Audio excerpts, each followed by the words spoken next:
I know you've all done it. You've either stuck a finger in your ear or a Q-tip and taken a good hard look at your earwax. And while I don't condone those activities, I completely understand why, because earwax might just be the strangest and most unique substance our bodies make. Earwax, or what doctors and scientists call cerumen, is a complex mix of things like oils, dead skin cells, and any dirt, dust, or microbes the wax has managed to trap. The stuff helps keep your ear canal moisturized, waterproofed, and safe from any invaders, which is pretty awesome for something that most people think is gross and sometimes smells funny. But to really understand why we should marvel at our earwax, consider the anatomy of the ear. Your ear canal is the only spot on your body where there's skin with a tough outer layer that isn't fully exposed. When old skin cells flake off your arm, they can just fly away, but in your ear, they have nowhere to go. That makes it really hard to clean your ear canal. These outer layer skin cells, which are called corneocytes, are actually already dead, and as your skin replenishes itself from the bottom up, they need to go somewhere. Earwax is evolution's rather ingenious solution to this problem. Here's how it works. There are two kinds of glands embedded in your ear canal. There are sebaceous glands, which you have all over your body except for your palms and soles of your feet. They make an oily substance called sebum that's useful in lubricating the canal. Then there are also specialized sweat glands that you have only in your ears called ceruminous glands,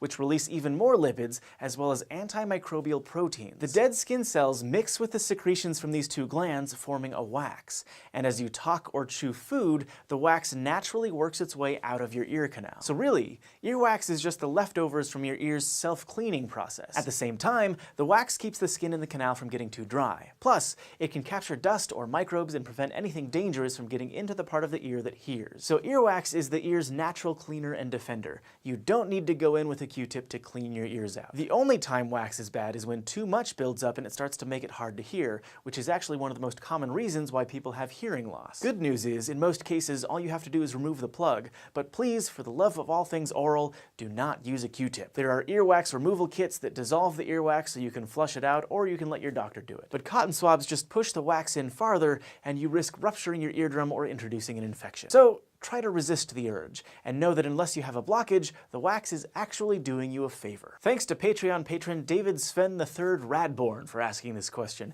and thanks to all of our patrons who keep these answers coming. If you'd like to submit a question to be answered, you can go to patreon.com/scishow. And don't forget to go to youtube.com/scishow and subscribe.